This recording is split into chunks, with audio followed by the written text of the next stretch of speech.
Allahu Allahu Allahu Allah Allahu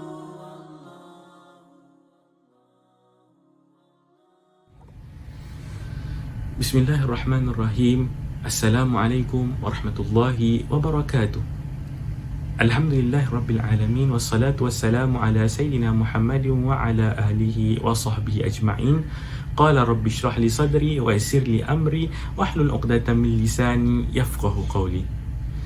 Apa khabar para penonton dan pendengar yang dirahmati Allah? Semoga semua dalam keadaan sihat walafiat dan semoga Allah memberkati kita di dalam bulan Ramadan ini. Selamat datang kembali dalam segmen Warkah Ilmu Online. Alhamdulillah, pada hari ini izinkan saya untuk kongsikan sepotong hadis yang mana dalam hadis ini Rasulullah sallallahu alaihi wasallam bersabda, "Man shama Ramadhana imanan wa ihtisaban, ghufira lahu ma taqaddama min zanbihi." Barang siapa yang berpuasa Ramadan imanan, dengan keimanan, ataupun kita cakap mempercayai tentang puasa itu atau mengimani puasa itu, wahtisaban, yang kedua adalah untuk mengharapkan pahala dari Allah Subhanahu wa taala, ghufira lahu ma taqaddama min zanbi, maka akan diampunkan segala dosa-dosa yang lalu. Dalam hadis ini, tuan-tuan dan puan-puan dirahmati Allah, apa yang kita boleh ambil hikmah daripadanya adalah untuk kita tahu bahawa Allah Subhanahu wa taala itu Maha Pengampun. Dengan dua perkara ini sahaja kita boleh meminta pengampunan dari Allah Subhanahu wa taala. Kita boleh mengharapkan pengampunan dari Allah Subhanahu wa taala. Dan kita tahu Allah Subhanahu wa taala itu adalah yang Maha Pengampun. Dan bila ia Maha Pengampun, maksudnya kalau kita ada banyak sekali pun dosa kita, insya-Allah akan diampunkan segala dosa-dosa kita selagi mana kita mengharapkannya. Maka tuan-tuan dan puan-puan yang dirahmati Allah, kalau kita ada dosa yang banyak, kita melakukan maksiat yang banyak dan sebagainya, jangan kita berhenti mengharapkan pengampunan darinya. Janganlah kita berfikir seakan-akan, oh, tak adalah, Allah tak akan ampunkan dosa-dosa aku. Oh, tak apalah, kalau aku minta pun tak tentu Allah akan ampunkan dosa aku sebanyak gini kan, macam gunung ke setinggi langit dan sebagainya. Jangan risau. Allah Subhanahu wa taala Maha Pengampun, lagi Maha Pengasih dan Penyayang. Selagi mana kita ini sebagai hamba Allah Subhanahu wa taala mengharapkan pengampunan itu, maka insya-Allah kita akan mendapatkan pengampunan itu. Tuan-tuan dan puan-puan dirahmati Allah, seperti mana kalau kita melakukan kesilapan atau kesalahan kepada saudara kita, kita cepat-cepat perlu meminta maaf kepada mereka. Kalaulah saudara kita pun kita perlu minta maaf, apalagi Allah Subhanahu wa taala yang lebih selayaknya untuk kita meminta ampun.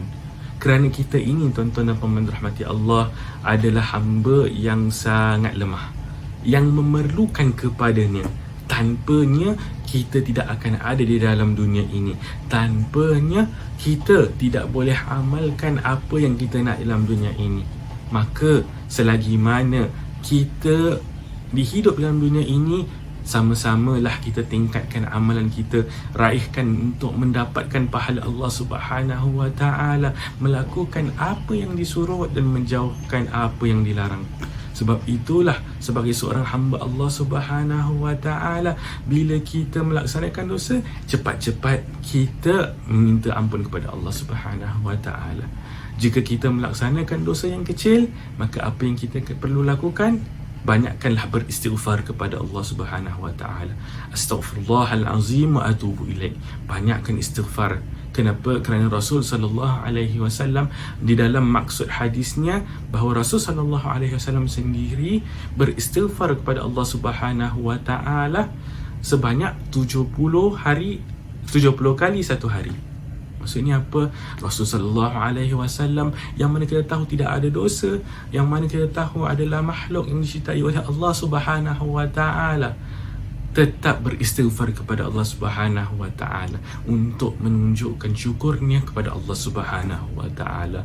Kerana kita kalau beristighfar kepada Allah Subhanahu wa taala, kita pun tunjukkan syukur kita bahawa Allah Subhanahu wa taala memberikan kita peluang untuk mendekatkan diri kita kepada Allah Subhanahu wa taala. Dan kalaulah kita tahu kita pernah lakukan sesuatu maksiat atau kita melaksanakan apa maksiat sekalipun, maka jauhilah maksiat itu. Menyesal dengan apa yang kita telah laksanakan, dan kita mendoakan kepada Allah Subhanahu wa taala agar kita istiqamah di dalam melakukan benda-benda yang baik. Lagi-lagi dalam bulan Ramadan ini, tingkatkanlah amalan kita. Selagi mana kita mampu beristighfar, istighfarlah sebanyak-banyaknya. Selagi mana kita boleh baca Al-Quran, bacalah Al-Quran itu. Kenapa? Sebab dalam kita meminta pengampunan dari Allah Subhanahu wa taala, kita perlu lihat dan perlu ingat bahawa sebagai hamba Allah yang sangat lemah, kita perlu pergi kepadanya, atau kita pada akhir nanti akan kembali kepadanya. Dan di akhirat nanti insya-Allah kita mahukan ganjaran yang paling besar, iaitu syurga Allah Subhanahu wa taala, bukan yang lagi satu iaitu neraka Allah Subhanahu wa taala. Wa iyazubillah min zalik. Kita doakan agar kita dijauhkan daripada neraka Allah dan didekatkan dengan syurga Allah, dan insya-Allah dapat jumpa dengan kekasih kita Rasulullah sallallahu alaihi wasallam. Dan bila kita meminta ampun kepada Allah Subhanahu wa taala, tanamkan niat kita, jangan letaklah keegoan kita ini sendiri, jangan letak seakan-akan kita lebih tinggi, malah kita tundukkan diri kita, kita rendahkan hati kita, kita meminta pengampunan dengan seikhlas-ikhlasnya. Setiap amalan yang kita lakukan pun lakukan dengan seikhlas-ikhlasnya. Bukakan hati kita ini untuk mengesali apa yang kita laksanakan. Jangan sampai di akhir hayat nanti baru kita nak minta pengampunan. Jangan sampai akhir hayat saya dah akhir-akhir itu baru kita nak rasa kesalahan sebagainya. Takut-takut dah tidak guna lagi penyesalan itu. Takut-takut tak sempat untuk kita bertaubat kepada Allah Subhanahu wa taala.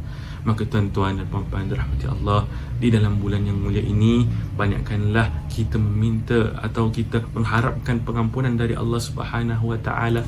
Tingkatkan lagi amalan-amalan kita. Insya-Allah dengan perkara-perkara ini, insya-Allah Allah akan mendekatkan kita dan Allah akan merahmati kita semua, insya-Allah.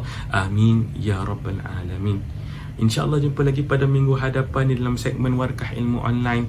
Jangan lupa saksikan pada setiap hari Rabu 1:30 petang, insyaAllah. Wabillahi taufiq wal hidayah. Wassalamualaikum warahmatullahi wabarakatuh.